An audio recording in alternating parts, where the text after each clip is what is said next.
Today we're going to talk about derivatives of exponential and logarithmic functions. This will be the last of chapter 4, so let's go ahead and get started. We're going to be on page 180. We're on page 180. Okay, so basically the exponential functions, so if we have so we have e to the x and we take the derivative of this. Basically the formula is pretty hard. So the derivative of e to the x is nothing more than e to the x. Okay, it's same thing. So if I have like the log of, so if I take the derivative of e to x squared, if I take the derivative of this, it would be e to the x squared, and then I'd have to do the chain rule and take the derivative of the 2x squared part, and so that would be 2x. So your answer would be 2x e to the x squared. Okay. Similarly, if I have something like e to the sine x, I take the derivative of this, I'm going to get e to the sine x, the same thing. And I'm going to have to take the derivative of the sine x, so that would be cosine x. This is the chain rule, right? So your answer is that. Okay, very simple. Okay, so this is if the base is e. If the base is something else, the formula is on page 181. A to the x, if I take the derivative of this, I'm going to get a to the x, the same thing, natural log of a. Okay, so if I was e, it's basically this becomes e to the x, natural log to the e. Natural log of e is going to be 1, right? Natural log of e is 1. So that's how that works. And that formula is on page 181. Okay, so let's go back and do example 1. So if we go back and do example 1, we're going to get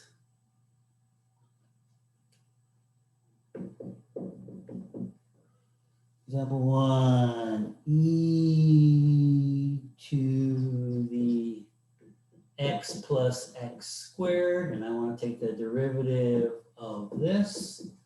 I'm going to get the same thing, e to the x plus x squared.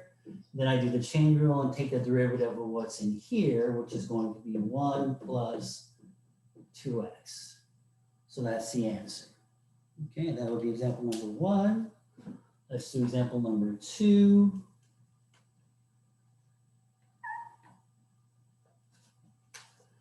Example number 2, I have, at what point on the graph of the function that does the tangent line have a slope of 21? So y is equal to 2 to the t minus 3. So I take the derivative of this, I'm going to get what? If I take the derivative of 2t minus 3, I take the derivative of this, I have to take the derivative of this guy, which is going to be 2t natural log of 2. Then take the derivative of this guy, which is going to be 0, basically, because it's a constant, right? So this is your answer, okay? And they said that this is going to be 21. I want to find out the t that gives me this. So I have to solve for t. Well, this is pretty simple. 2t is equal to 21 divided by natural log of t. Then I take the natural log of both sides. I mean, not the natural log, I take the log base 2 of both sides. Okay, so if I take the, what am I doing here? So I take the natural log of both sides. I'm going to take the natural log of this guy, 21 natural log of 2. I'm going to take the natural log of this. Right. So the t now can come forward like that. So I'm going to have t, I'll write it up here, t is going to be equal to the natural log of 21 over natural log of 2, all divided by the natural log of 2. That's it. And if you put this in, you're supposed to get t is equal to 4.921. Okay? So that's the answer. If I ask for so this is a slope, right? And what's the point at, well, we're gonna go through that, never mind. Okay, so that's that. Okay, so and then we'll move on to the natural log of the logarithmic function, the derivative of the derivative of the logarithmic function. That is quite simple also, the natural log of x, if you take the derivative of this, you get 1 over x. Okay, so natural log, you take the derivative of this. So let's go, before we go this, let's go ahead and see what that actually means. So what does that mean? What does it mean that e to the x, the derivative of this is e to the x? And what that means is that if you drew the e to the x function, which we all know, it looks like this. Okay, if I took the derivative, if I wanted to find the slope right here, okay, well, let's say that x equal to 1, when x equal to 1, I'm going to find the slope is going to be e to the 1. So the slope of this line is e to the 1. If I go on to find wanted to find the slope of the line at x equals 2, okay, the slope is going to be e to the 2. Okay, and that's what that means. Okay, well, that means that's what that means. Okay, all right. Just to give you some sort of a conceptual basis there. Okay.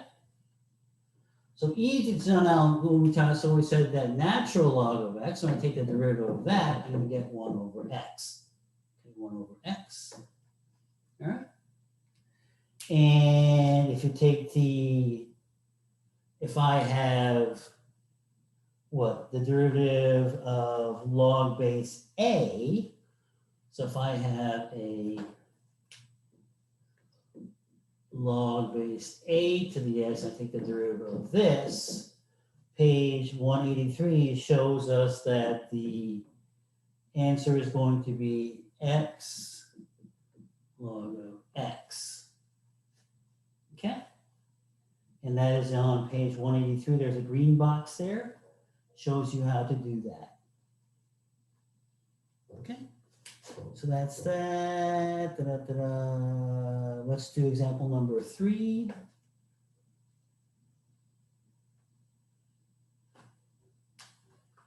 So example number 3. In example number 3, it says, a line with a slope m passes through the origin and is tangent to the graph of that. What is the value of m?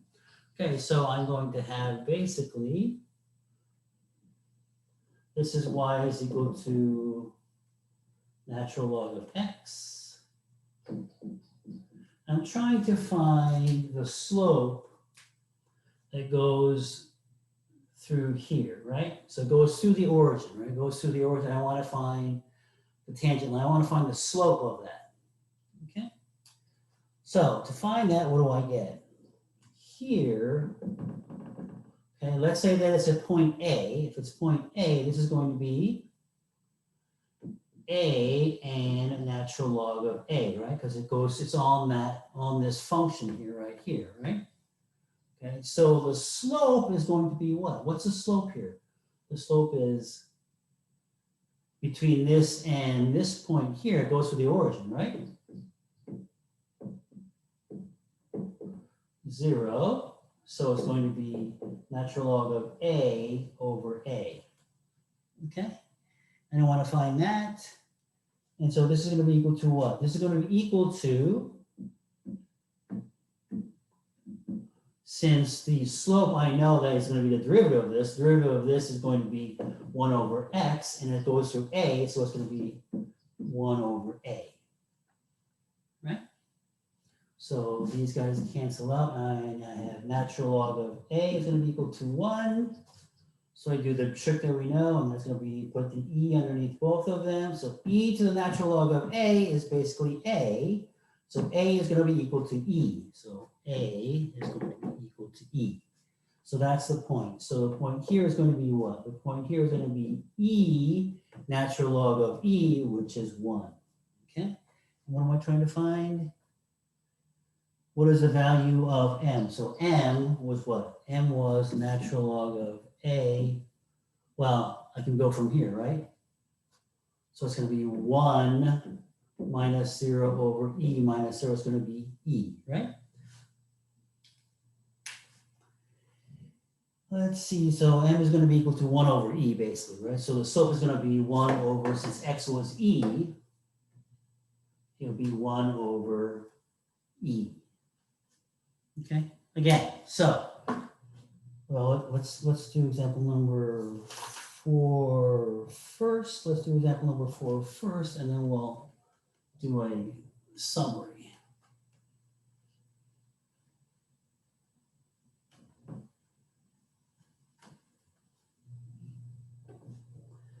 Example number 4.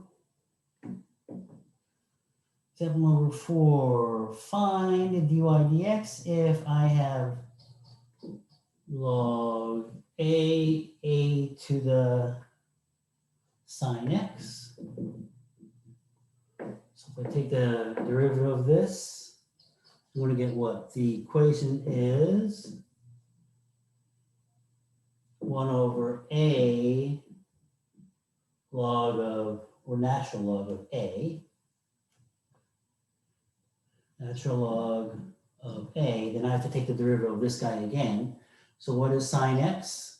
The derivative of sine x is going to be cosine x. So it's going to be cosine x, right?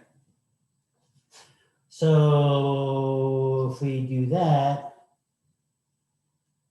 I'm going to a to the sine x. What am I going to do? A to the sine x, that's a, right? Because that was a, and that's going to be natural log of a to the sine x.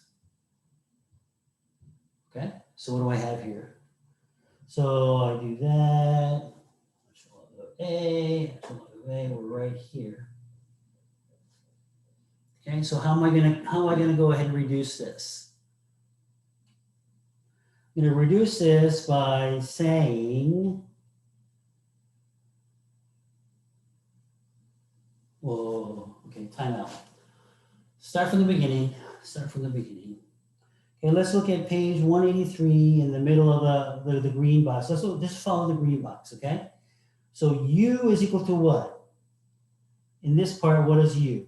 U is going to be equal to a to the sine x, correct? So I'm going to get a to the sine x, and then I'm going to get natural log of a over, then I have to take the derivative of a to the sine x. I have to take the derivative of sine x. A to the sine x. And these two cancel out. And I'm going to get natural log of a times whatever the sine x derivative, which is going to be cosine x. Oof. Cancels out cosine x. Which makes sense, because if you think about it, what is this? This is the same as sine x log a over a, right? Because this guy comes forward. And this guy is nothing more than 1, so I know what's sine x. So the derivative of sine x is going to be cosine x. Okay? And then we have the power rule for arbitrary real powers, and we will do that in the second half. So let's do that in the second half. So are there any questions on what we talked about? Again,